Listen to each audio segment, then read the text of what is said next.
Welcome everybody to today's 1 Million by 1 Million Strategy Roundtable for Entrepreneurs.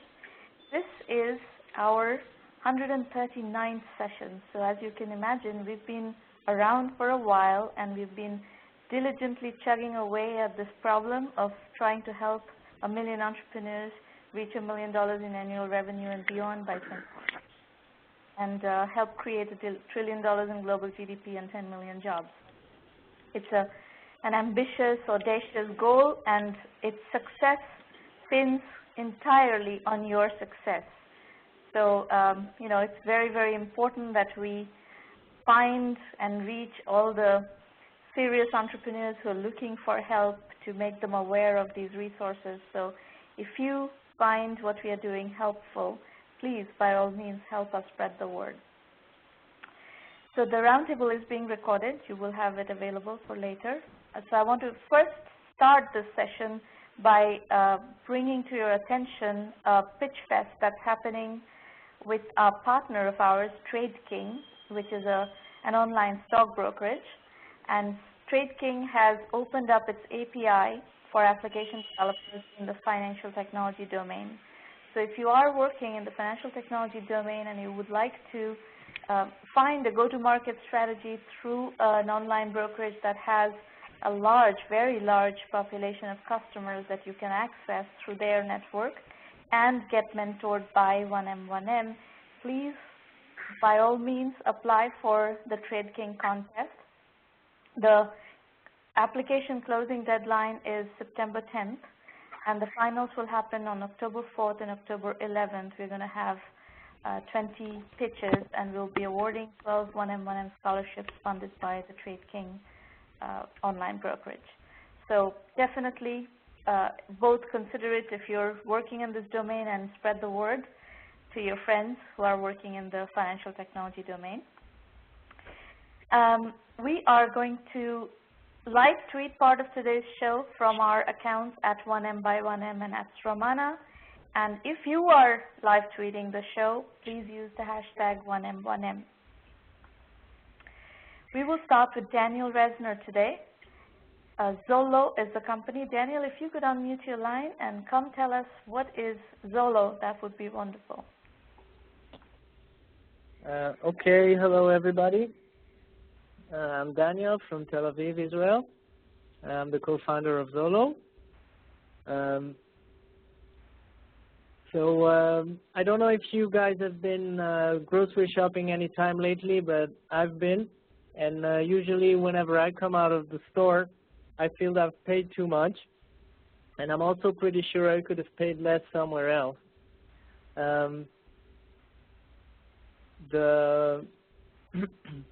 Now, it's pretty strange that actually grocery shopping, which I do every week and I spend a pretty large part of my budget on, I have absolutely no way of comparing prices or reading reviews or doing any such thing.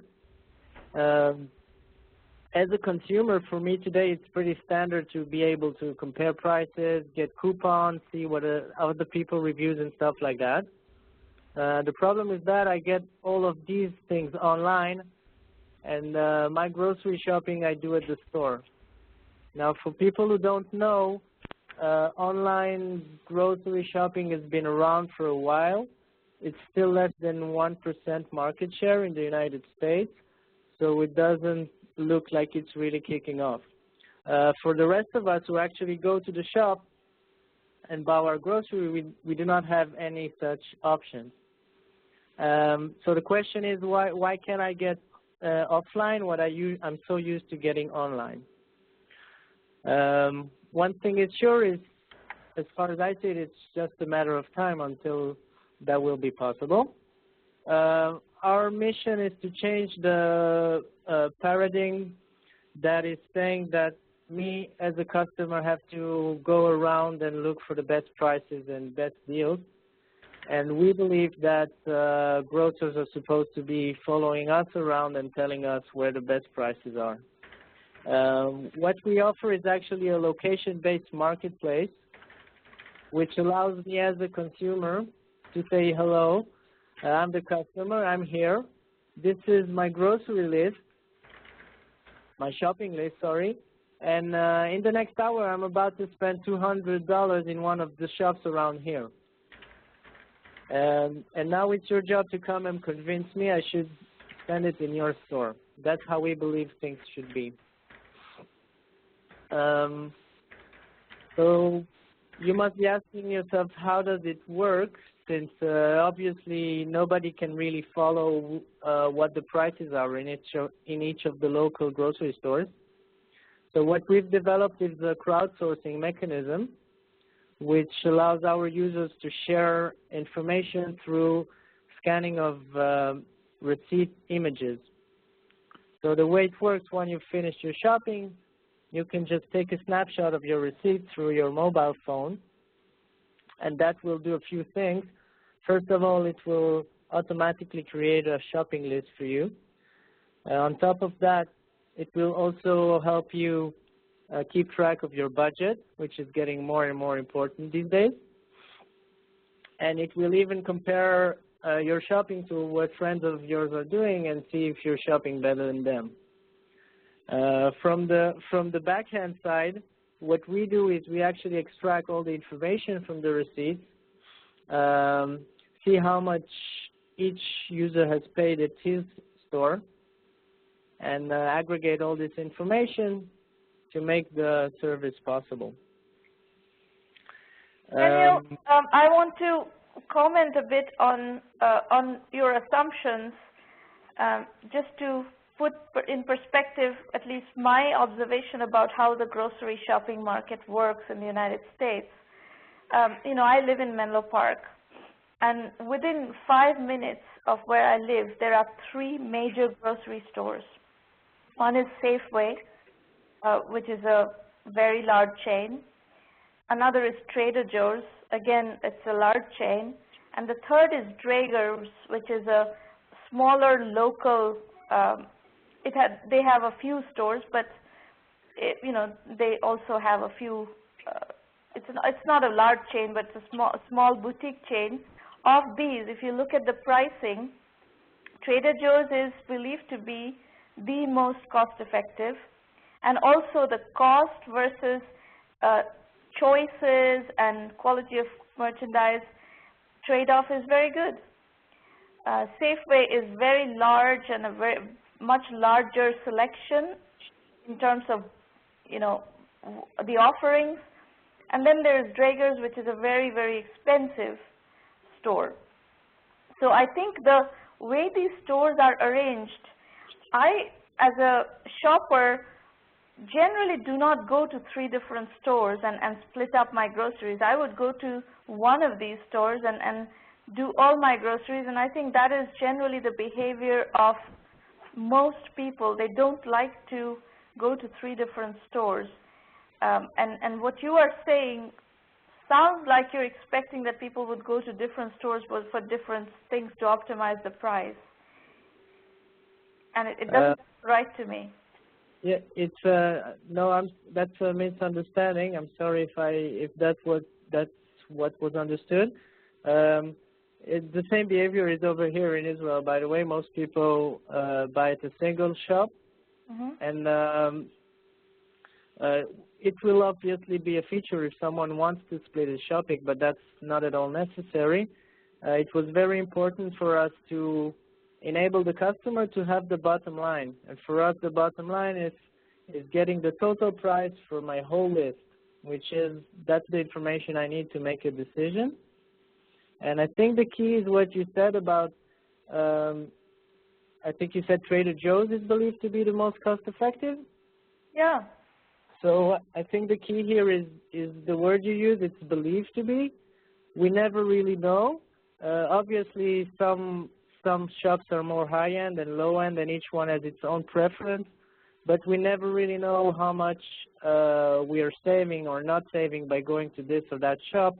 And we believe that in today's day and age, that's information we should have available. But it's not just that. You know, there are other determining factors in this process, because the user experience of a Trader Joe's versus a Safeway versus a Draeger's are very different. Safeway is a very large store, Trader Joe's is a smaller store, Draeger's is a smaller store.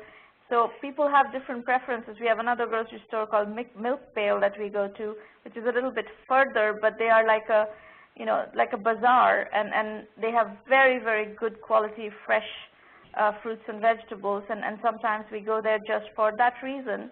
So I am just kind of challenging your assumption that price is the only determining factor, and maybe there are segments in which price is the only determining factor, and if you go for this idea, you're going to really need to tightly segment to that specific group that behaves that way. I totally agree. We've done some research on that, obviously, and you are totally correct. Most people, I would say, practically all people, price is not the only factor. For everybody, it is a factor, however, so they do take it into consideration. And our recommendation engine is based on 3 things, and that's price, distance, and rating. So obviously, some shops are nicer and have offer better products, and that's one of the things we take into consideration. The other one is distance, which is obviously important, how far away you have to drive. And the only reason why I'm focusing on price is because it is a factor for everybody, and that's the big unknown.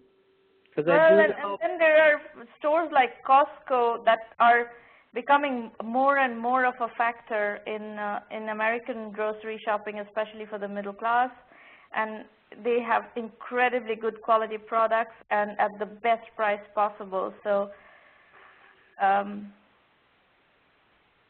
anyway, I'm just giving you some of my observations on this industry. So I'm not completely sure that this value proposition really is going to fly.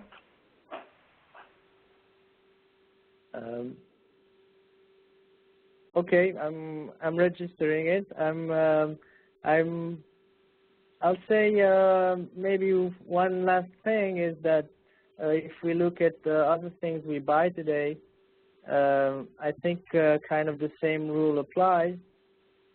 But still, if you have the possibility to do a price comparison, you would usually do it, especially for such a big part. I mean, for such a, it's a significant part of the budget. I mean, what is the alpha? What is the alpha telling you? How many customers are running in the alpha, and what feedback are you getting from them? We do not have many users, and that's mainly because we didn't do any marketing for that. It's more for I would say it's more for QA purposes for us to make sure everything's working properly. But the feedback have been very good from the people who are using it. I think most people simply do not. Maybe that's one of the difficulties we are having in explaining this. Is people do not expect to have this possibility. Everybody's used to the fact that this market segment has I'm sorry, I don't have the word for that, but people don't know, don't have all the information. Information is not, I'm sorry, I'm missing the word for that. People are used to not having I've given you some pointers. You should definitely investigate the Costco phenomenon, how that's developing in the U.S. It's already a very, very dominant force in grocery shopping in the U.S. You should look at how the Trader Joe's and these user experiences are evolving. And then you should really try to tighten your segmentation to find a segment where your value proposition is interesting. It could be a relatively lower household income situation where people also have to have the time to do this. This is highly time-consuming affair. I can tell you, I do not have the time to do this. To save $5, I don't have the time to do this.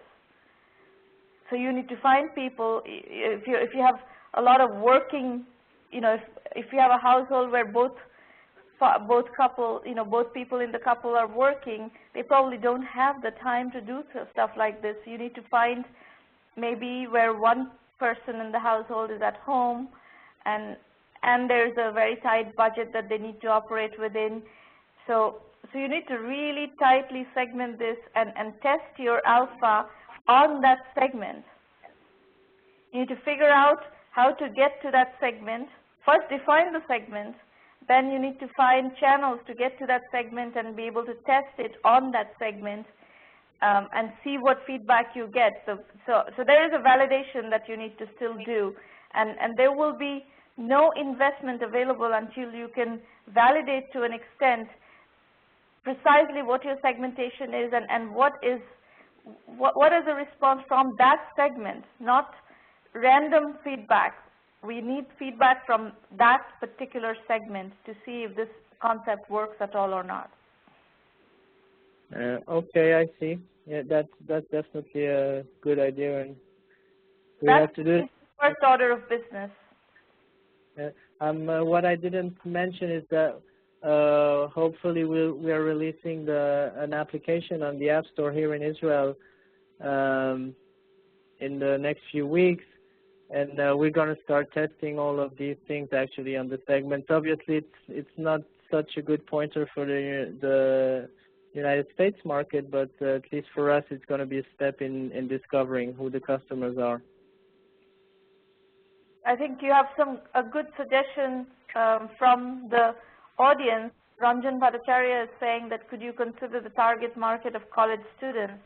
This is perhaps an interesting suggestion. College students are very, very strapped for money, and people studying in a different location. That could be a target segment. You could look into that. By the way, folks, you are very welcome to make suggestions in public chat. That's the whole point of the public chat, so that the audience can participate, make suggestions, and ask questions in the public chat. If you haven't been here before, absolutely feel free to use the public chat to engage with the presenters. All right, Daniel, I think we've given you some suggestions. You're welcome to brainstorm with people in the public chat. We're going to move to the next presenter. Shamir Taha is the next presenter. Decide quick. Hi, Sramana. Thank you, Daniel. Shamir, please unmute your line. Hi, Sramana. Hi. Am I audible? Yes. Tell us what you're doing. Thanks for having me. Pleasure. All right. So let me help you understand what Decide Quick is all about. If you could just go to the next slide. All right. So let's face it, there are too many choices today. We make decisions every day, and there's decision gridlocks that people come across. So 900 million people world over have repeatedly shown interest in researching online to help make their decisions. Now, there are two problems here. One, there are many information sources online. And two, the information may never be relevant or personalized. Doubting them costs time and money, and not to mention the worry of having made a wrong decision. Next slide, please. So what we understand is that social media is evolving, yes, but everyone's social today. There's already a lot of information available online. Everyone's sharing their experiences, and your friends are already contributing to the wealth of information. So what we do is we filter through, we seed through all of this information. We try and understand what your friends and peers have said online. All of this in a very short time to give you that recommendation. Next slide, please. So this is the underlying magic. Now, what we do is we allow the person to ask a question, having confusing choices. It could be a product A versus product B, or it could be any question related to travel, health, education, consumer goods, or consumables. And we gather the information from the web and social networks, do a lot of algorithm-based crunching on it. We look at our proprietary score algorithm, and identify which would be a better fit. So what's interesting is that we're able to give a very personalized recommendation depending on his user group and his network of friends. So it's a very focused recommendation. And again, decision-making process as it is a very cumbersome process. It takes time, and it's not easily convincible even if you give a recommendation. So some people might need a second opinion. So we allow you to do that. We complete the decision-making process by allowing you to select friends within your networks who you feel could be experts in a specific category, and you can gain the second opinion on this network. So essentially, you get a validated answer. So what we help the customer do is to save time and money making the right decision. Next slide, please. All right, so there's an ecosystem which is around DecideQuick. DecideQuick is a web-based product, which is a free-for-all. People can ask questions, share this experience of deciding within their networks. The social drive application is the business intelligence. Interestingly, what we have here are consumers at the zero moment too, having made their decisions or having done some research in terms of their choices and are about to make a decision. We can actually bridge the gap between the consumer and the brand if they want to be contacted or have access to some special offers. The third phase, which is far away though, is a DecideQuick mobile version where people can make decisions on the go. So you can maybe scan a title of a book or a movie title or a product and make decisions. So that's, again, click and recognize products and get live analysis on your mobile. Next slide, please. Again, this is a lean canvas model. Essentially, what I'll try and help understand is the clients who we are focusing on. We've done further research in terms of the customer segments that we want to focus on. And essentially, we're talking about people who ask seasonal questions, which could be, say, job seekers, travelers who take a gap year, or students making education decisions, or even voters, for example. And then there are this other segment of people who ask real-time questions, which could be consumers, maybe decisions on which restaurant to choose, people making purchase decisions, cars, bikes, whatever it may be. So these are broadly the key people who would use the desktop application. The other segment which I talked about, which is the social drive, would be used by corporates to understand insights on their products and brand, also the competitive analysis, what's happening, what are the trending products in the industry. So essentially, my clients will be corporate buyers, brands, affiliate networks to integrate social analysis from across the networks, and digital agencies.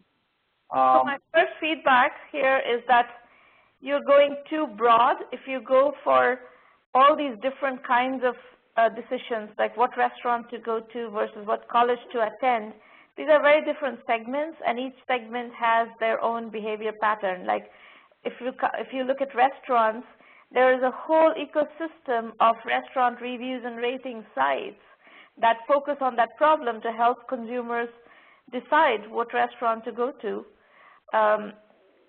You will not be able to cut into that without really focused effort into that segment. I would pick a segment where there is real need and really focus on that segment. I don't like these spray and pray kind of segmentation. I get what you're saying, Sramana, but the logic here is a little different. As a user, if I want to take a vacation, I might look up TripAdvisor and a few other websites, and I might narrow down on a few choices. But after that, what I would rather do is to ask a couple of my friends who would have visited either of these places, and they would really influence my decision. So the essential user, what I'm talking about here, is someone who would have done a fair research, maybe narrow down on a couple of restaurants, and is looking to get feedback from their friends' network. So that's the true value that DecideQuick provides. So a few of your friends might have visited restaurant A, restaurant B, and they might have written about their experiences using various applications in social media. And DecideQuick can capture all of that information in just a click, and it will give that information to the end user. So I understand that there are a lot of these review sites. We capture all that. So even if you do a Google test, there's like millions of pages and so many websites. It's not possible to go through all of them and try and decipher that information. But we're doing that in just a click. That's the problem that we're trying to solve. Okay, well, keep going. So this is the marketing and sales.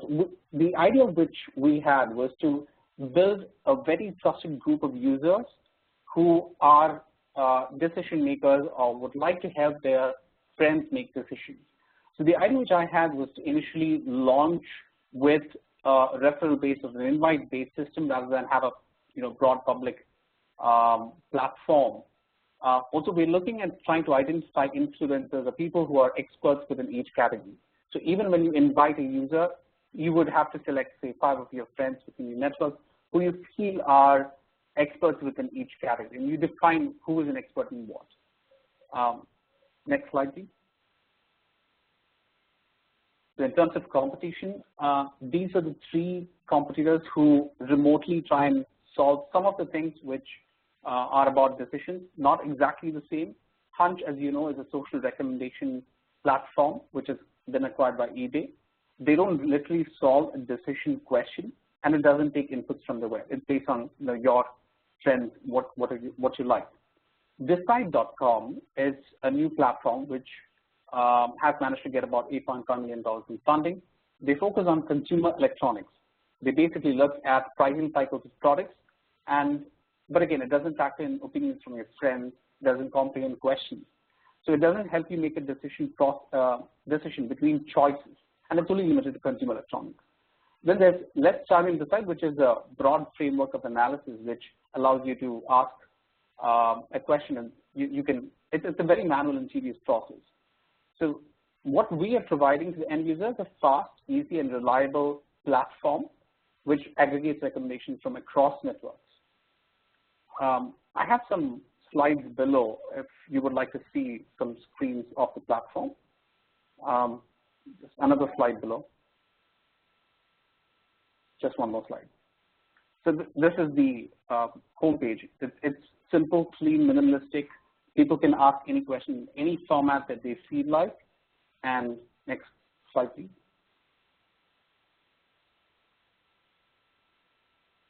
And we give a consolidated metrics. Of course, this looks too simplistic. There's a lot of information. This is not the updated screen, though. What you could also see is view in detail. When you click on it, you can see the exact mentions which have been posted by a friend and a closer group of. Sorry. How do you, Shamir? How do you answer this question? Should I buy iPad or iPhone? It's a very subjective answer to that question. What do I need? If I'm looking for a phone, I buy a phone. If I'm looking for a tablet, I buy an iPad. I mean, it's not an iPad or iPhone question. That's not. I agree. Of course, it's based on your own need. Absolutely, I completely agree with you on that. That's a bad example, honestly speaking. The question, it depends on how. Let's look at a different use case. So I would rather ask a question like, should I buy an iPhone 4S or a Samsung Galaxy S3, which are two phones I would. Yeah, you're right. And then here you have a bunch of questions like, should I study at Harvard or Stanford? Should I study at Kansas State University or MIT? Depends on who you are. Kansas State University and MIT is not a fair comparison. Here's somebody saying Kansas State University is a place to be. Crowd there is amazing. Kansas State University is valued for money. The alumni support is phenomenal. Think about it. If the person who's asking this question is a math genius, let's say, he's a complete, math and science kid, these answers are completely wrong. That kid should go to MIT, not to a football school.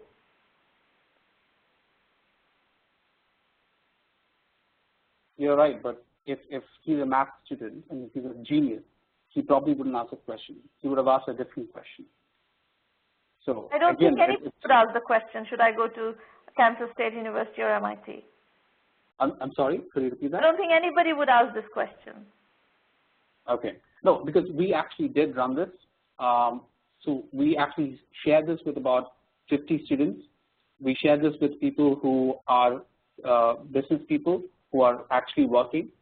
And this is, of course, within Kerala. And we actually got a lot of questions related to education, as in, should I study at this university or this university? Should I take up this course versus that course? There were some travel-related questions. So based on that, we answered there is a need for student community as well.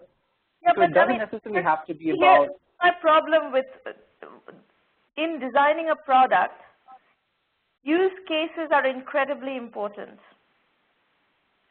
And I encourage you to think through the use cases in deep detail and really figure out where your product can have value. Because should I study at Harvard or Stanford? Okay, that's a more reasonable question. Harvard versus Stanford is a much more reasonable comparison. The answers are sordid. Stanford has great professors compared to Harvard. Go to Stanford. That's bullshit. Both of them have great professors. So your answers are absolutely unsuitable. See, Sramana, that's what I'm saying. These are information which are, it could be out there. It could be one of the opinions which your friends have said. The question, so here, if you look at this screen, this is the crowd health page where someone has asked for a second opinion. They might have got a response. There will be reviews from, professional platforms as well. We scoured the entire web. All of that information is aggregated to give you a score. If you're still not satisfied with that, then you ask the second opinion. And this is where it gets posted, which is a crowd health platform. Now, so Jessica has asked this question. Now, Jennifer and Matthew are her friends.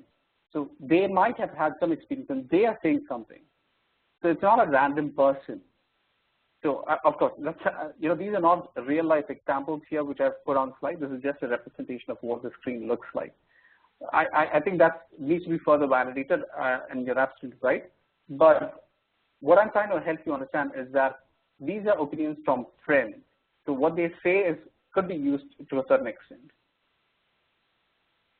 Okay, I am not entirely convinced, and I still stand by my feedback that you need to segment it and come up with use cases where this product really shines.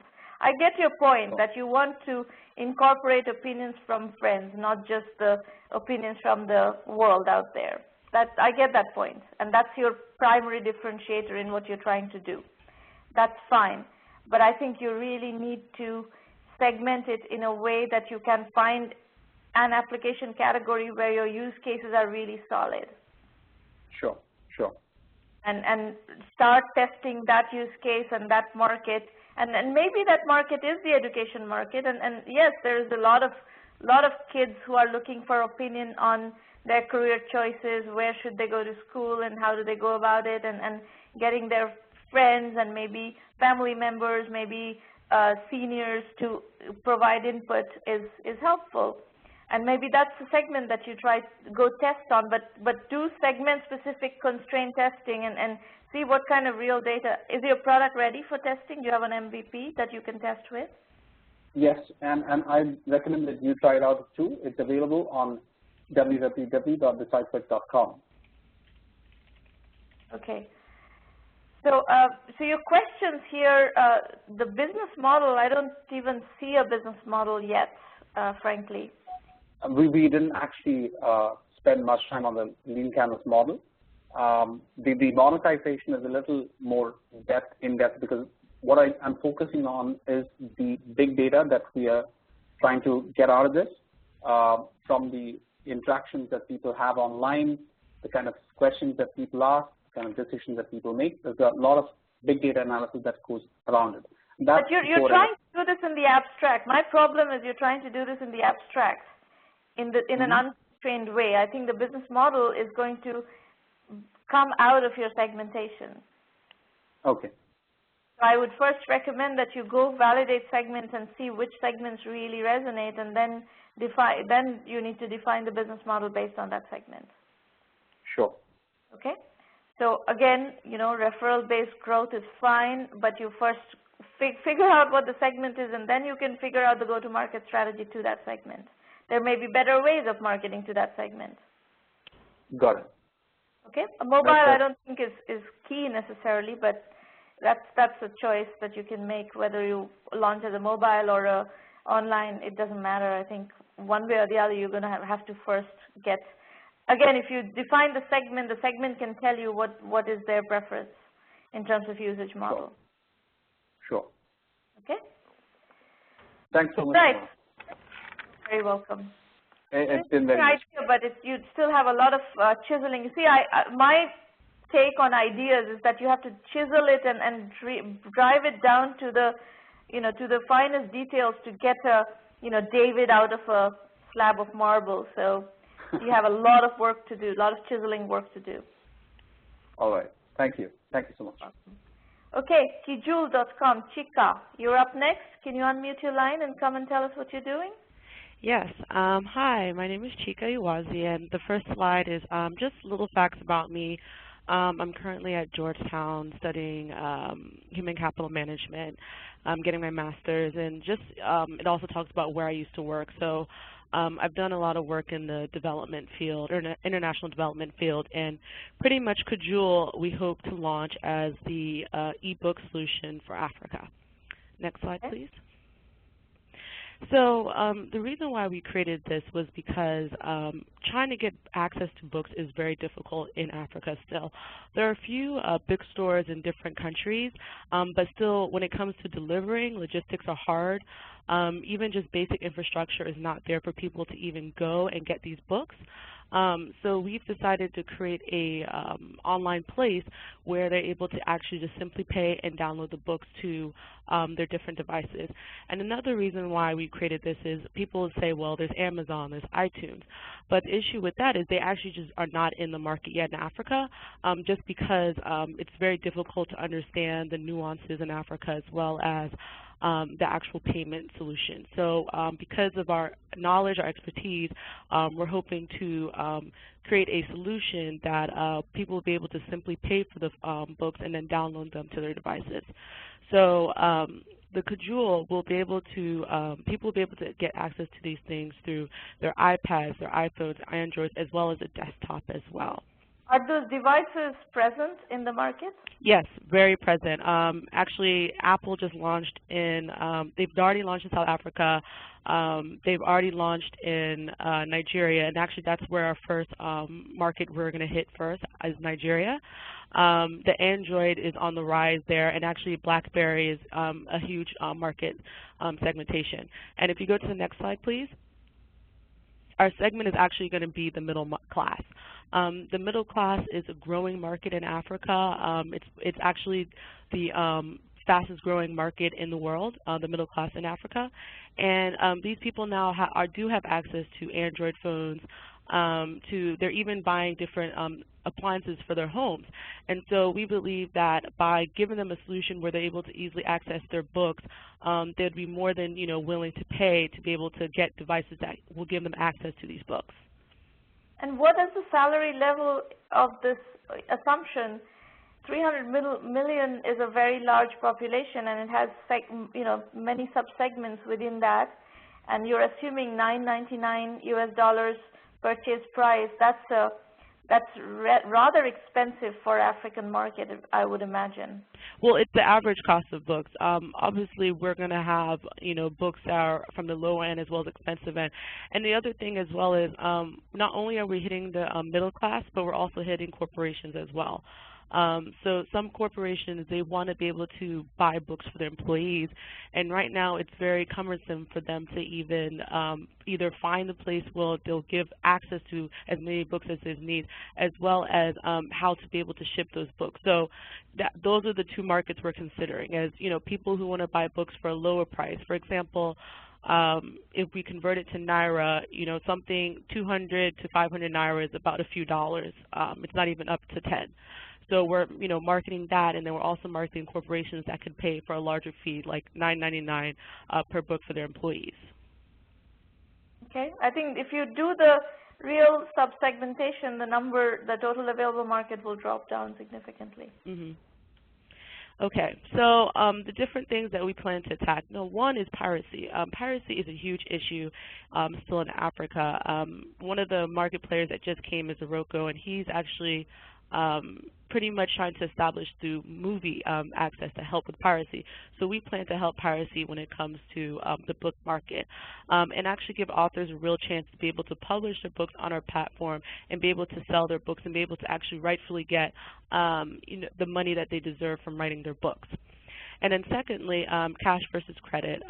Cash is still very relevant in Africa. So we're actually partnering with local banks so that people could pay to an account to get access to these books. We're also partnering with mobile payment solutions such as Paga. They're huge in Nigeria. And then lastly, for people who do have Visa, MasterCard phones, we're actually partnering with the payment system where they're able to use those cards online as well. And then as well as, back to just, the quality. There are e-books in Africa, but a lot of times people tend to write their own e-books and say, they're expert in this and they're really not. So we're actually trying to make sure that, the quality that we bring onto the platform are actually legitimate authors that come from publishing houses. And then also be able to give authors the chance to be able to get real analytics of how many books they're selling, what type of market they're selling to, and actually help them increase their market share when they publish books. And what have you already launched this? Have you tested this? What's the situation right now? So we haven't, we've kind of launched it to a small group of people, to about 400 people. So we're just pretty much using our MVP to see, what people like, reviews, and so forth. And then we hope that by January we get the full amount of funding that we'll be able to do it, be able to start launch in Nigeria. Okay. And what does it mean, full amount of funding? Where are you getting the funding from? Right now we're still just doing the friends and family technique because I don't think we don't have enough traction, I don't think, to go to angel seeds or angel investors or VCs. So we feel like it's, we probably would be able to get the amount that we need through family and friends. Okay. Well, I know quite a bit about the ebook market. You're right in that I believe it is actually very cumbersome to get books out from the publisher's point of view. To get books out in Africa is very cumbersome. I have 5 books out and I own all the rights. I work directly with Amazon and we sell through the Kindle bookstore, and we sell also physical copies through Amazon, and we sell through a few other e-book distribution sources, through e-book distribution portals. So, I own the rights to everything, and I can make these decisions. And I'm sure there are other smaller publishers or even large publishers that you could approach who are sitting in that position. And I would love to be able to distribute in Africa, but I don't have any way of knowing how to do that unless Amazon goes. So today, the way I go to market with my books is I go through Amazon, and whatever markets Amazon goes to, we go with them. Mm-hmm. So I think your premise that a distribution in Africa it could be interesting is good. Again, segmentation is important. What segment are you going for? If you're trying to do the corporate, bookstore kind of thing, if you're trying to help corporations, then you need a certain kind of books. You need business books, effectively. Yeah, and we definitely do have access to that. We have access. We already partnered with one publisher, so we're just looking to partner with more publishers and able to get the business books that we need, because talking to many corporations, they say they need these things. So we do hope to partner with the right companies to able to give them access to those type of books. Okay. Well, you're welcome to, get in touch with me. I would, if you can convince me that you are going to be able to keep track of royalties and not subject this to huge piracy, I would consider it. Oh no, definitely. Most of the people that are in this are American trained, so we have that sense of loyalty to piracy. We know what it means. We know the importance, And you know, we've seen, like I said, there's another company that launched in the Nollywood market sector, which is another piracy issue, and it works. It's growing. So we know that if you provide the right tools for people to buy books legally, people will buy them, and we've seen it through other different markets. So definitely. All right. Okay. Interesting. It's an interesting concept. Yeah, thank you. All right. Ranjan Bhattacharya is next, Voyager 2012. Ranjan, please unmute your line and come tell us what you're doing.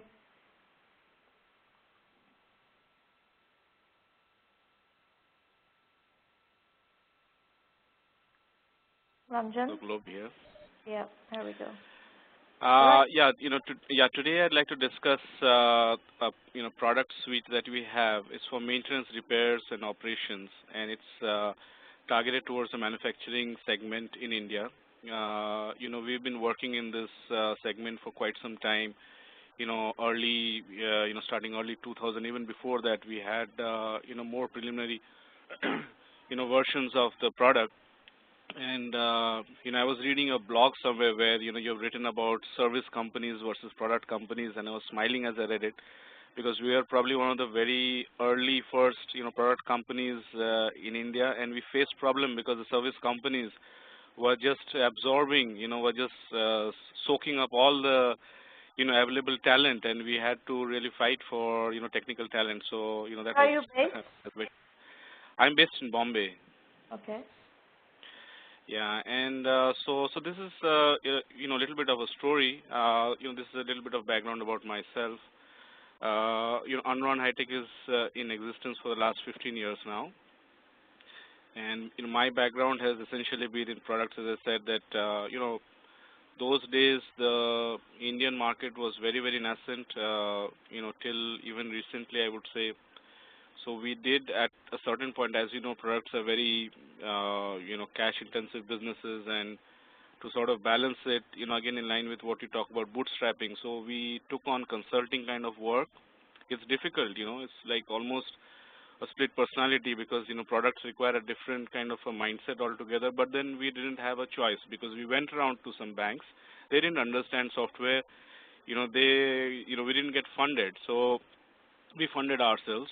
We took on work from the US, UK, and so on, and that taught us a lot as well.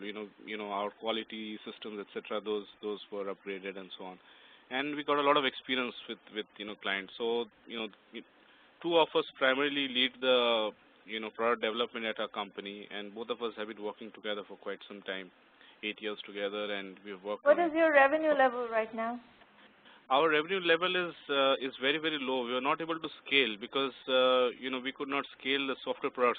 That's a problem that I'll come to. But in terms of yeah, sure. It would be about say 200,000 USD or so. Okay. Because if you translate it into Indian rupees, probably 1 crore. Mm-hmm. So this is the product, and over the last so many years, it's market tested and proven product, and it's been out in the market. We've installed, we've implemented at these companies. These are well-known companies. These are all the Indian, the branches of these companies: Castrol India, Bayer India, and so on and so forth. And we were we were the first guys who implemented a workshop management system at Western Railways at Bombay, and that was a huge learning experience. And that was also one of the reasons why we said that let's look at services for a time till till the market becomes a bit more mature. But we had very good experiences. We didn't make any money, unfortunately, but we had very good experiences learning the craft and implementing and learning what the customer wants and needs and so on. So the product has become very robust over a period of time. We have incorporated a lot of the things that the clients really want, and it's been tested against real world conditions, so to say. So do you have 3 products? Is that what you're saying? The maintenance? Yeah, this is a software suite, because they're all around. Yeah, they're all around the same idea, the concept of maintenance, repairs, and operations. Now, the maintenance management solution is something that goes into manufacturing companies. In India, we've been successful in implementing it at lubricant sector, chemicals, pharmaceuticals, and so on. Even in engineering, iShare is an engineering products manufacturer. Workshop management. This is this can take care of automotive workshops, railways workshops, aircraft workshops. But we have so far implemented it at 2 locations at Bombay, at Mahalakshmi and Bombay Central.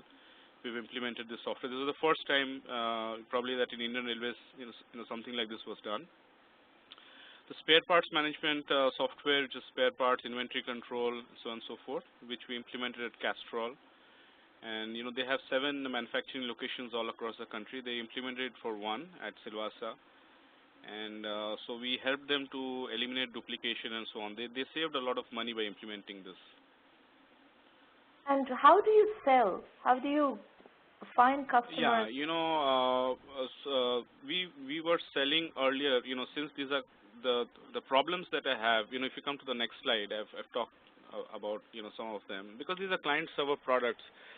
So not only the implementation but also the marketing we found difficulties, because we had to send letters, we had to make calls, we had to send out people and give demonstrations, and there would be rounds and rounds of demonstrations, and the cycle time of selling was pretty high, 3 months, 6 months, and so on.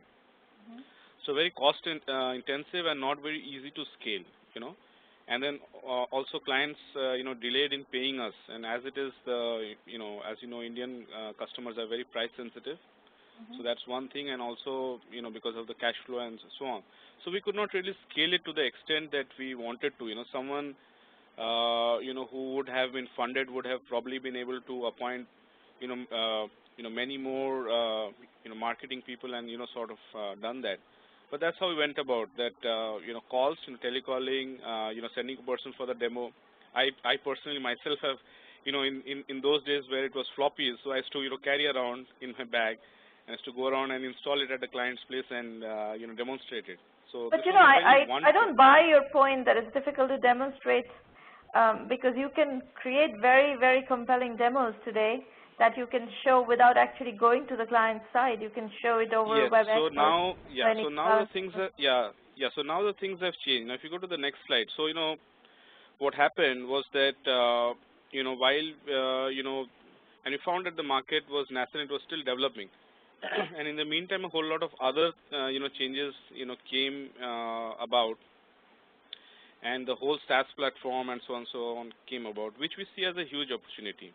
But is that something that your market is validating? Is the market asking for SaaS, or are they happy with what they have got? Yes, that's what we have a market validation exercise underway at the moment, and it's too early to say that yes, whether it's validating or not. But there are other products which are targeting a similar market segment, and those are getting validated. And see the way that we have done when we talk about the projections and so on. So we're doing bottom up. So we are sending out emails to certain people with whom we already have had earlier interactions, and trying to see trying to validate both. That is the price as well as the market for it. I'll cover that in the slides that come.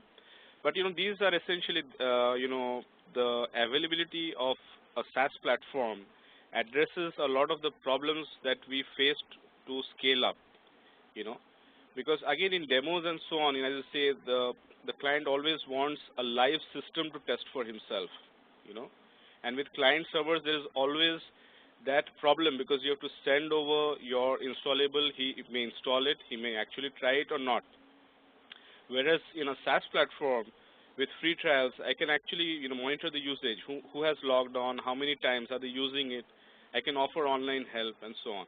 Incidentally, we developed a SaaS program for e-procurement for one of the European clients, and that gave us a lot of insight into this. And I think this is something that can be carried ahead for this product. That's what I feel. And what is the budget to migrate to SaaS? The budget to migrate to that would be it's there in the slides. If you don't mind, if you can go along, because there's a certain flow. I have I'll be showing you all of that. Going. So these are the constraints that we are facing. That entirely the development has been funded through bootstrapping, and this is difficult to sustain because now what is happening is that the outsourcing segment is weak, so it's difficult to sort of take out funds from that and sort of put it to product development. Next slide, please. So we are faced with a choice. There's a narrative. At this point in a company where we are wondering what we should do. Whether we should sell out the IP or find a software company as a partner or approach angels for funding. Next slide, please. So this is the market size.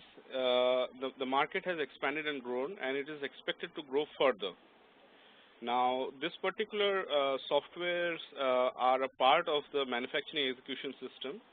Again, by targeting them, there are certain sectors of the economy that are doing better than others, which are growing faster than others. We've identified them. For example, food processing is one area, or there are certain areas which are doing better than the other areas, and obviously we'll concentrate on those to start with. So the next slide, please. So there's a large enough target. By the way, these are top-down markets, total available market analysis numbers. You need bottom up. I will give you. Yeah, this is the market size. The market projections have been done bottom up. I'll show you that. Please go ahead. But even the market size needs to be done bottom up. Yeah. So the ERP software. So basically the people who we're going to be targeting are the small and medium companies who would not have an ERP. They would have maybe an accounts package, but they may not have an ERP software. There are other local players who have the expertise but don't have that scale. Again, it's a fragmented market, and we have not found any significant SaaS competitor as yet in our competitive analysis. Okay. If you can go to the next one, please. So this is a competitive advantage, and this has been validated through competitive wins, because all of these places where we got those breakthroughs or those orders, these were against stiff competition from whoever was there in the market. And there are certain things that are very unique about this product, so we can differentiate against the competition. Okay. The next slide, please. Okay, so as I said, we have a market validation exercise at the moment underway.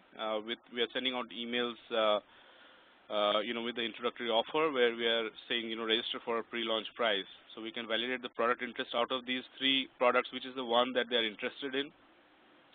Validate the price, single user, 3 users, 5 users, and so on. So these are the figures that we have taken into account, and we are still sort of analyzing the responses as they're coming up. We're getting about 2 to 3% response rate at the moment. And 2 to 3% positive interest? Yeah, of interest, yes.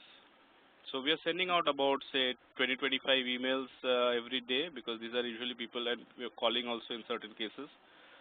And then so about in a month we are able to send out about 500 such emails, and we are expecting about 10 to 15 validated interest every month. So over a period of time we'll have, say, maybe 150, 160, say, qualified users pre-registered for this product. So what is the cost to develop the product? It would be about 250,000. This is developing it plus marketing it as well over a period of 3 years.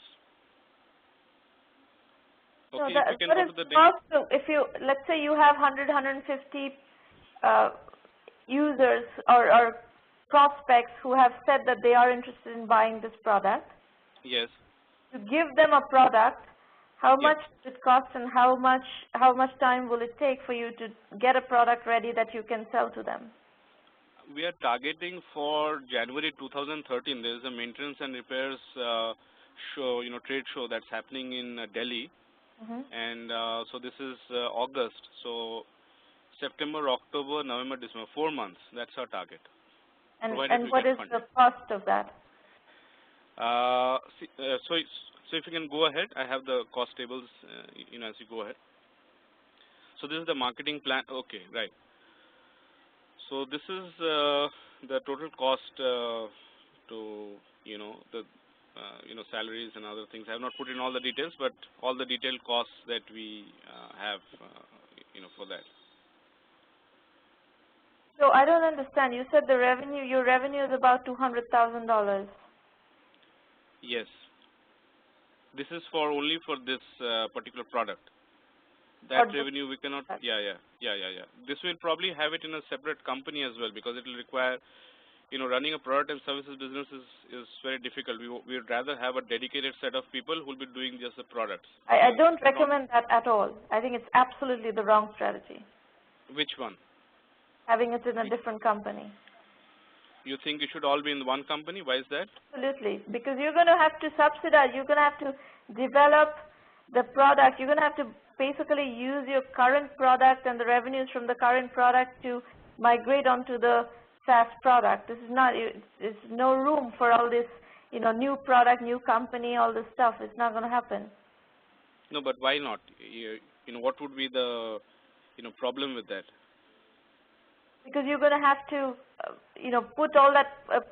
So if you maintain two different P&Ls, what are you going to do? Shut down the first company and start a new company, and you're going to move all the money? That will be so that will be a holding on, which will do services, because the idea is that we, for this long we have been running it together. You see, and the products business requires a different, focus. Yeah, the kind of selling that's done is different. Here it's more personalized in case of services. But there are two people who are the principals of all these companies. You're talking about a services business. No. Not all these companies. There's just one company, and for this particular, initiative, we are trying to have another company for this. But if there is a very valid reason. You and your partner who are running this company, who's going to run the new company? No, we are going to be running the new company. Who's going to be running the old company? Oh, okay. For that we have a team as already in place. That can operate without you being part of it? Yes. So the services part is set up. So this is the products part is what we need to concentrate on. So the first company is going to say, okay, we are not going to give you the money to subsidize the development of your product. We want to continue. In any case, it doesn't have. So if you go to the next slide, please. So that is essentially, what we either we can spin it off, so we can sell the IPR, okay, or we can go ahead and get an investor to invest. We do not have those funds to. In any case, that company does not have funds to invest for developing this. We don't have that kind of a funding available that we can fund this. If we had that, then we didn't need to do this. So we have to bring in an outside investor, whether it's a software company by itself, or some kind of an investor, and who again from that investor's point of view, he is investing into a product. He is investing into that business model. So it's not necessarily that he'll be interested in the services part as well. If he is, then it's fine. So not get any investor to invest at this stage. And I'll give you the reasons for that. The numbers that you've put up here, investors don't invest in companies that are going to generate $2.5 million in 5 years. Then what happens to 1M by 1M? What do you mean? No, 1 million by 1 million. So, that was exactly your point, I felt that, what about a smaller company? There is a potential for more of these $1 million companies. Those need self-finance bootstrap companies. If you are working on small niche businesses, slow growth businesses, those need to be bootstrap businesses. Yeah. So that was basically my question in the one of the coming slides, is that would investors be interested in this kind of opportunity as well? So no. So I think that's the that's good that that's a good feedback. If I were you, I would optimize. This business has a lot of potential for optimization of how you sell and how you market. You have a $200,000 business, a product that sells, a product that is reasonably validated. So you could conceivably sell that product better. You need to optimize your sales and marketing and accelerate the revenue growth. Use those revenues to fund your SaaS product development over, maybe it's going to take a bit longer, and then take that product to market and gradually. This is why you don't want to separate these two businesses. You have to use money from one business to fund the migration to a more modern architecture, more modern business model, which is software as a service. But meanwhile, you're going to need to continue marketing and selling the existing business, generating the revenues, accelerating that revenue growth and the profits so that you can use that money to fund the other business. Yeah, we have been trying that, but as I told you, the constraints, that we are facing in scalability of that, the marketing, for example, how would you suggest that, we can, we could market it better? We have a whole process that we teach, a Sales 2.0 module that addresses exactly this. We have tons of entrepreneurs in the program who don't know how to build a repeatable sales and marketing process, and we teach that, and it's always an excellent, area to learn, and it always optimizes businesses. We have numerous entrepreneurs going through this and optimizing their businesses. Sure. So, without giving away too much of the course, but what exactly, broadly, can you say, what will be the, terms to think of in terms of better marketing? I can't. How could we do it better? This is it's probably a 1-hour course. I can't give. It's a repeatable sales. No, I don't want the course. I don't want the course. I said that broadly, philosophically, what could be done. I still have to do one more presentation today, so All right, no problem. It's basically how to market and sell efficiently, and we teach that in a very systematic way, and it's something that you need to learn to do. In general, I think the knowledge of how to sell and market efficiently is lacking in India. Among Indian entrepreneurs, we are seeing this continuously, but it's not only among Indian entrepreneurs. Entrepreneurs in general seem to not know how to build a repeatable sales and marketing process. This is a very recurring theme that we are seeing all the time. Okay? All right. All right. Thank you for your feedback. Thank you so much. You're welcome. Ray, you're up next. Lingo Polyglot. Thank you very much. Can you hear me now? Yep. All right. So the first slide you see, this is Lingo, and it's a placeholder name. The idea is that we're going to have an online community for people who want to learn languages. Next slide. Many people are forced into believing that languages are learned in school, and I believe that language is a social activity primarily. And if you want, you can speak with anyone, even if you know only a few words, and the polyglot community, that Lingo, is a good way to start trying to live your dream of talking to somebody else without the long time of being in school. The next slide, please. There is no community that I am aware of that encourages people to learn languages. Right now, your choices are school and hundreds and probably thousands of courses that you can take everywhere, but there's no place for you to go that is your language home. A lot of people they speak some languages or parts of languages. There's no home, and I want to provide that home. You don't have to speak a language fluently to communicate well. The first goal of any language is to be able to speak, and that's what I want to focus on, is the listening and speaking.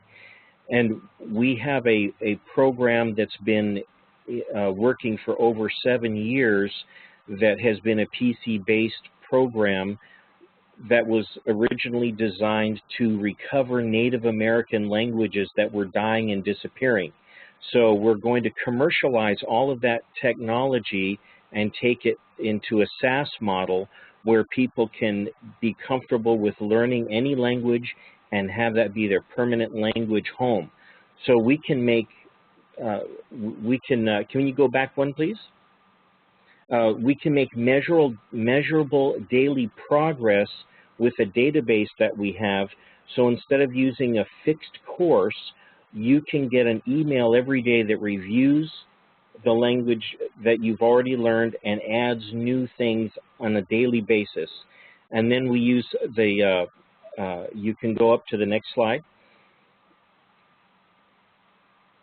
Next slide, please. you can use the language on a daily basis by combining the vocabulary and your desire to speak with someone. So the customer is anyone who wants to speak right away, and it's based on listening and speaking.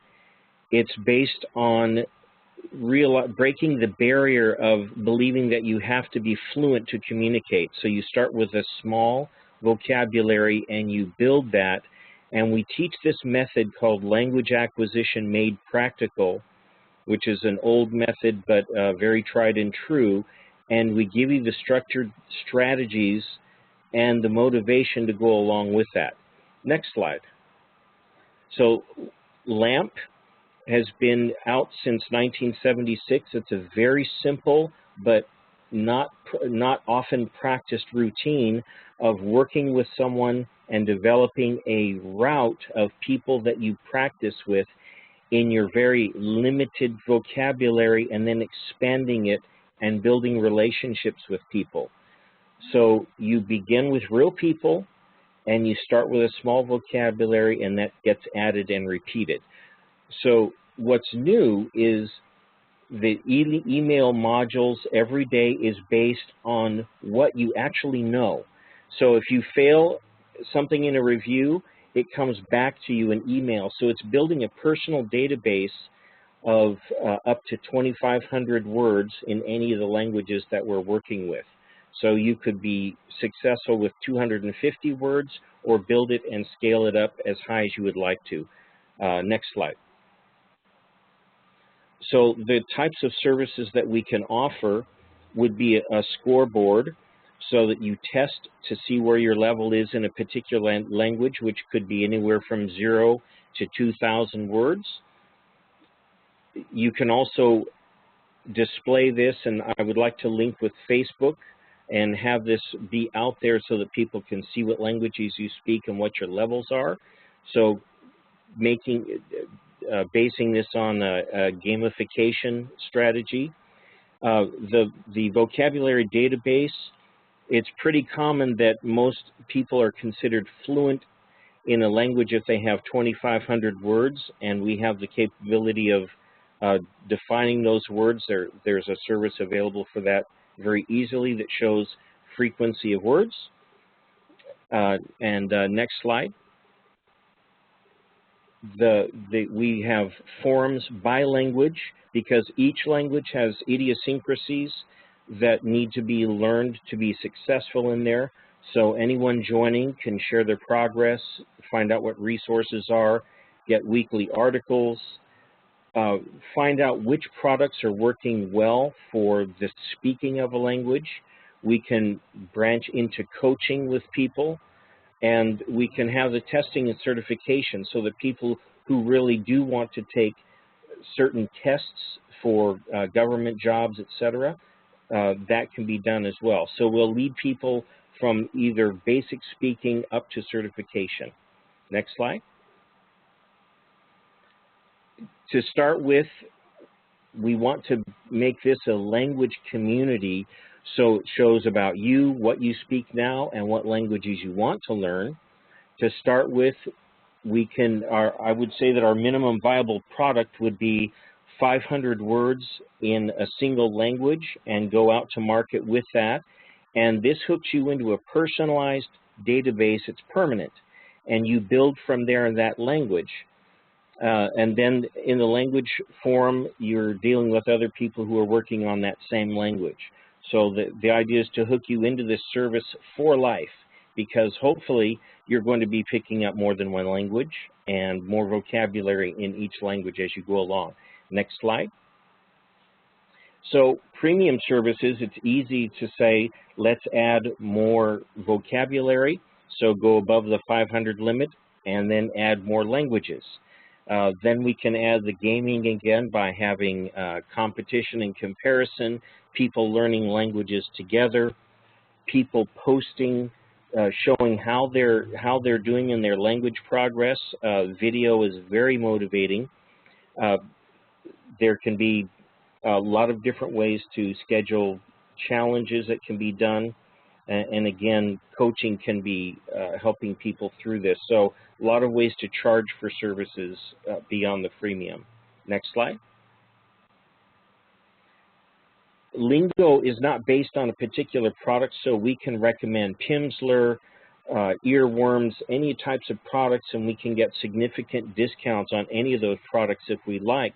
But what we're providing is an objective basis for measuring your vocabulary, which would be based on a frequency list in each language.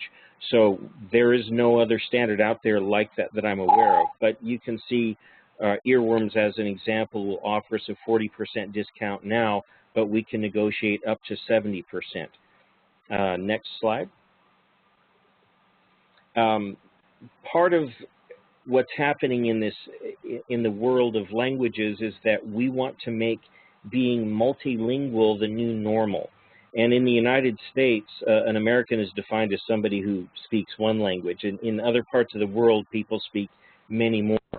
The reason I'm writing the manifesto is I would want to encourage people to break out of that bad American or North American habit of only speaking one or two languages. So the flavor of the community is to encourage people to learn many languages or several languages and constantly be improving this, and that this would be a permanent language home for you for the rest of your life.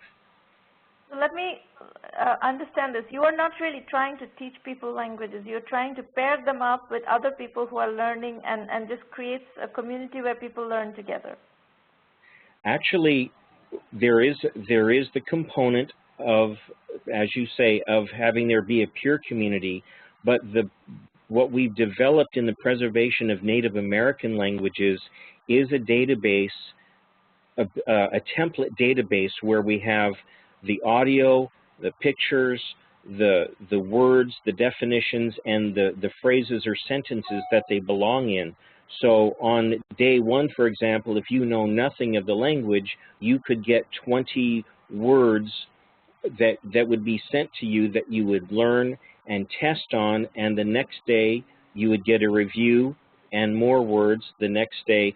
So on a frequency you would be learning, but it's not based on any particular course. It's based on the SaaS product that we have, which is a permanent frequency-based vocabulary list for each language that we put out. Okay.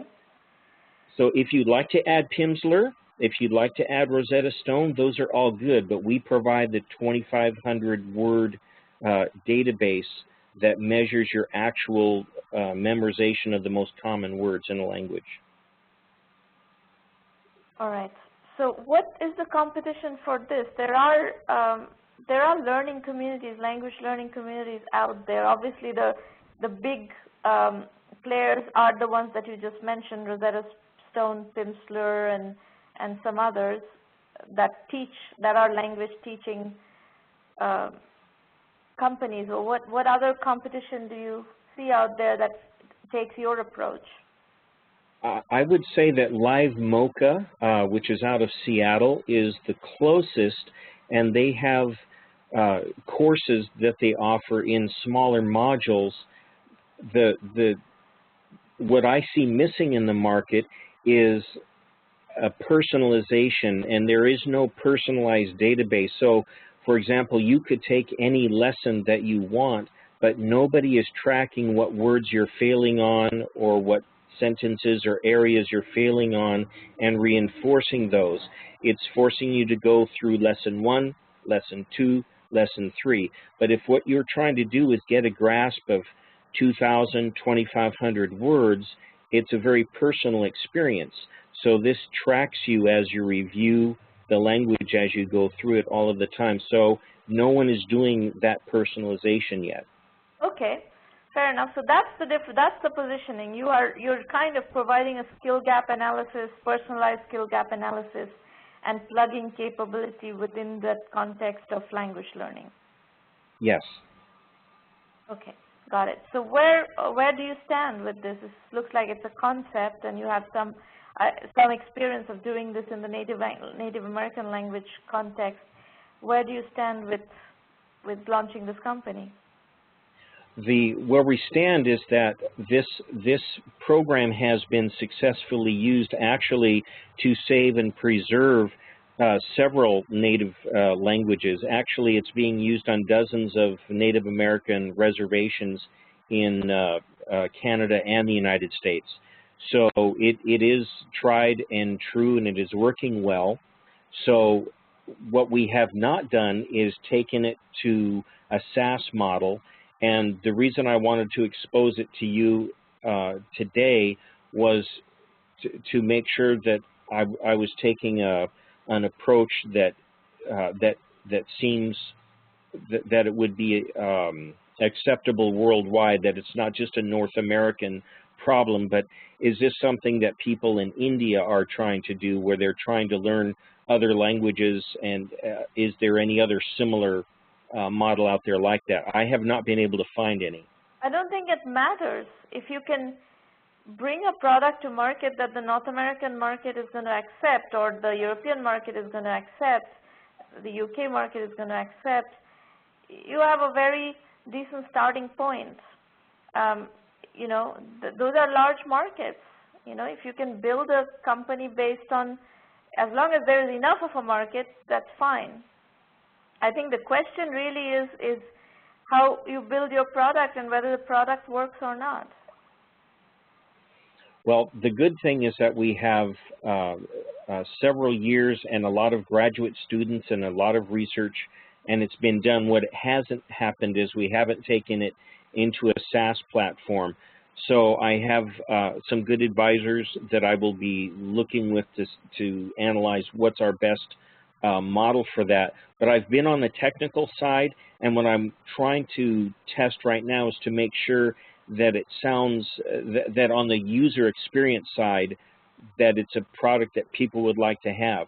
I've never heard of having a home on the web where you can have your language assets stored there, and if you decide that you want to brush up on your Punjabi, you can say, okay, I'd like to start getting these reviews again on my Punjabi. I recommend that you don't go into multiple languages. Start with one or two really popular languages that people like to learn, and get a minimum viable product out there. I'll tell you you know, I actually know several languages because I grew up multilingual. But when I came to the US, I already knew, I grew up with English and Bengali. I know some Hindi. We learned some Sanskrit in school, which is not a language anybody uses. But when in the US, I learned two languages. One is Spanish and one is French. And these are because of my lack of time, I would really like to improve my skills in both of those languages. So if you can actually give me something like this, where I can figure out my level of where my gaps are and how I can improve that language in a very efficient way, I would love to do that. I have Pimsleur, I've had private tutors and all sorts of things. I love the idea of learning languages. I'm married to somebody who is a French-speaking Belgian. You know, I was deeply immersed in Latin American cultures. That's why I learned Spanish. So these are, you know, these are personal interests of mine. I have tremendous time constraints. So if you can give me something that I can do, you know, very quickly, in a bite-sized manner, I'm willing to set aside 20 minutes a day to do this. But if you can give me something that quickly assesses my gaps, plugs those gaps, and helps me progress to the next level, and maybe if there's a buddy who's going to keep me focused and staying on track, I would love to do it. Okay, excellent. That's what I was looking for. So that's the market that we're aiming at. There is no personalized assessment tool and a place for you to store all the vocabulary that you know and make progress from there. So that's what we'd like to vocabulary. put out. The big issue here is grammar. You know, there are three things, right? There's vocabulary, there's grammar, and then there's accent. So a lot of people in America particularly have real difficulty with the accent of the Romance languages. I don't have this problem, but this is something that Romance languages are soft, and typically Americans have a hard time pronouncing those words. This is true, and I would say that in the program there is no word that is learned alone. Words are learned in phrases because every word has a part in a sentence, and every sentence is a song. So even though you have a tonal language like Chinese, where there are 4 tones, or Vietnamese, which has 8 tones, every language has a tone. So when we introduce a word, there's a sentence that the word goes into, so you get grammar and accent at the same time. Right. So anyway, I'm going to let you go and converse with the people in the chat. You have lots of questions. You should go ahead and answer those questions while I do the last segment of the session. I think there are interesting nuggets of ideas here. So if you can develop it and come up with a minimum viable product and start testing out there, I think it's worth testing. It's definitely worth testing. That's what I wanted to know. Thank you very much for exposing me to your significant expertise. You're welcome. Most welcome. All right, folks. Quickly, this is the last segment of the show today. I'm going to talk to you about 1M1M and how you can use 1M1M to achieve your objectives of becoming a successful entrepreneur and taking your business to the next level. But before we do that, I want to remind you of a call to action and a request for help from our side. If you found today's session helpful, please expose 10 serious entrepreneurs in your network to 1M1M. We really need this help from you to get the word around. Okay, so resources that we have brought together to help you progress. The home for 1M1M is 1mby1m.com. That's our web page. Your exploration would ideally probably start at our blog, which is a free resource, and we publish all our case studies, interviews, lots of trend stories, technology, stock analysis, all sorts of things that help you understand the technology industry and the IT-enabled services industry. And all that is available for free on our blog. And the second piece is the Entrepreneur Journeys book series.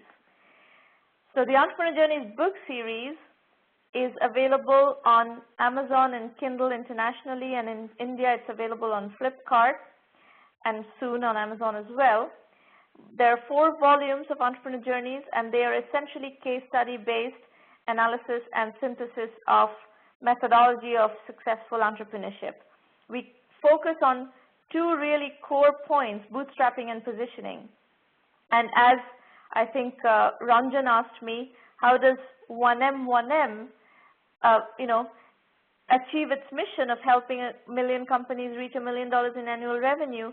Bootstrapping and very sharp positioning and really sharp execution on a sales and marketing methodology are very, very key pieces of helping 1 million companies reach $1 million in annual revenue, because financing is not going to be available to all these companies. It will be available to 1% of the companies, but a very large number of those companies will need to achieve their success through bootstrapping, through sharp positioning, and through really effective go-to-market strategies, and that's what we focus on in this program.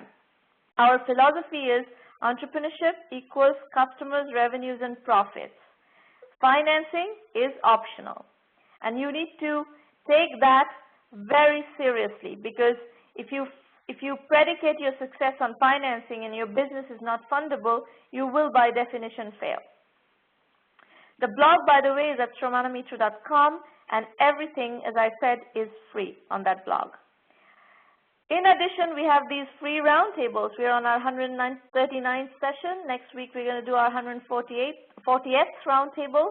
Over 10,000 people have attended these sessions. We've coached hundreds of entrepreneurs, and this is going to be around for you as a resource. Please feel free to use it and refer other entrepreneurs looking for help to it. On top of that, we have the 1M1M Premium program, where we provide extensive and granular methodology guidance for all the things that you need to learn in building a successful company. And that includes a curriculum, a very comprehensive curriculum. We also help you with business development, customer introductions, channel partner introductions where we have contacts, We have similar strategy consulting and mentoring available in members-only private sessions. We also help you with financing. We do a lot of work in helping you with media and, you know, getting yourself out there through visibility, you know, various kinds of methods of accessing PR. You know, PR is an essential tool in capitalism. Unless people know that you exist, no one's going to buy your service. So you have to learn how to do PR effectively and get yourself out there. If you go to our site, there's the 1M1M self-assessment. I would recommend that you start there. We have a 9-point questionnaire, and you really need to calibrate yourself against those questionnaires, those questions. And if you are a premium member, you would be able to access curriculum modules that help you plug the gaps in those areas. The site again is 1m1m.com. There are a few other places I would point you to. If you go to the top right corner, there's a premium program. You can find a more detailed explanation of our premium program, what you can expect from the premium program there. You'll also find FAQs and video FAQs there. And those are good ways for you to explore what you can get out of the program and whether you want to join the program or not. Our methodology is lean, capital efficient, bootstrap startups. We focus heavily on bootstrapping and positioning and lean startup methodology. So that is philosophically where we come from. We'll always steer you towards that. The curriculum is split into 2 parts. The core curriculum covers 7 topics: bootstrapping, positioning, market sizing, customer validation, financing, customer acquisition, and team building. And these are 7 topics that every one of you will need to master. So there's no going around this. You've got to get these things under your belts. Then we have electives, and the elective modules are aligned to the trends in our industry. Web 3.0 and e-commerce, cloud computing and business solutions, outsourcing and consulting, mobile and social apps, healthcare IT, online education, gaming. These are our elective modules, and that's where we see the maximum number of entrepreneurs. The curriculum is delivered as case studies and video lectures. Over the last 6 years, we have brought onto our forum, onto our platform, hundreds, over 600 successful entrepreneurs who have shared with us their journeys, their entrepreneurial journeys. And we've developed these into case studies with very granular step-by-step tracking of how did they put one foot before the other. And you learn a lot of strategy based on this. We've also, over the 150 public roundtables and another several hundred private roundtables, we have developed deep understanding of what your issues are, and we have converted those issues into lecture modules that are video lectures and case studies illustrating the issues that you're trying to get your arms around. So it's one of the richest entrepreneurship curriculums out there. Nobody has anything comparable in the domain of early stage entrepreneurship focused on IT and IT-enabled services, internet and mobile kinds of businesses. That's our focus. We don't do many other things. We don't do semiconductor. We don't do clean tech. We don't do biotech. But in the IT and IT-enabled services domain, this is the best, most rich curriculum that you would find out there. So that's the program. If you have any questions, feel free to ask your questions in the public chat. We do have an affiliate program, so if you are attending the roundtable with the idea of wanting, as an entrepreneurship development organization, maybe an incubator, maybe an EDO somewhere in the world, we do have an affiliate program, and we do partner very well. We kind of think of ourselves as a supplemental program to local and regional entrepreneurship development efforts. So by all means, reach out to us, and we'll be happy to explore how we can partner with you. So the upcoming roundtables are August 30th, September 6th, September 13th, and then October 4th and 11th are the Trade King contest finals. I talked about the Trade King contest earlier, and October 18th is going to be our 145th roundtable. That, incidentally, is my birthday. So these are our August, September, October roundtables. I have quite a bit of travel in September and October, so that's why you don't see roundtables every week. But there are enough roundtables, so to give you an opportunity to get some time with me if you're looking for some time.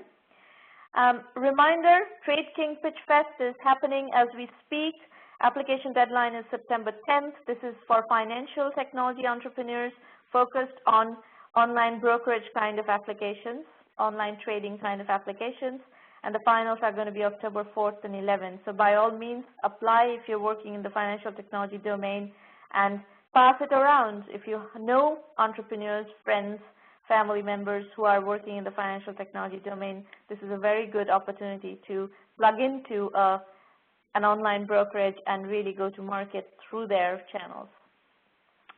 That's pretty much all I have to say. Actually, just quickly, Vision India 2020 is our, is a book that I wrote that has $45 billion business ideas. If you are interested in working not only on Indian opportunities, but also Africa, Latin America, Eastern Europe, Southeast Asia, these developing markets, China, a lot of these ideas work. These are basically development economics focused ideas. And I encourage you to look at it and use these ideas to develop your own business opportunity. And we have a program, we have a module in the curriculum to work on that. So that's kind of all we have right now. If you have any questions, feel free to put those questions in the public chat, and I'll be happy to answer them. And then we will wrap up the session in a few minutes today.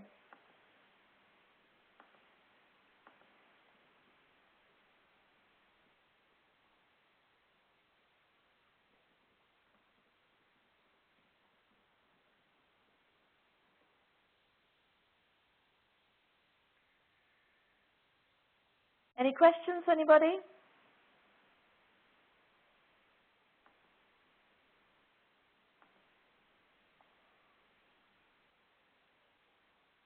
No?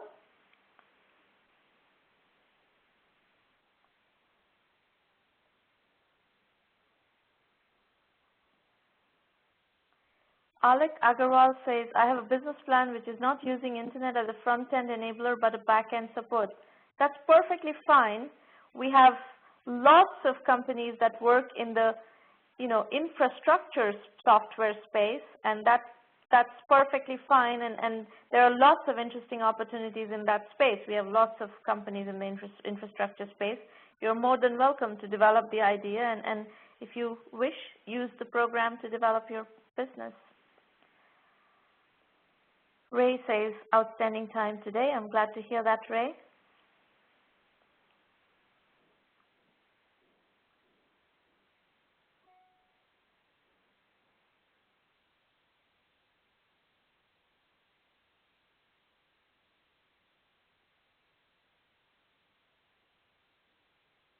All right. Looks like we are done with the session today.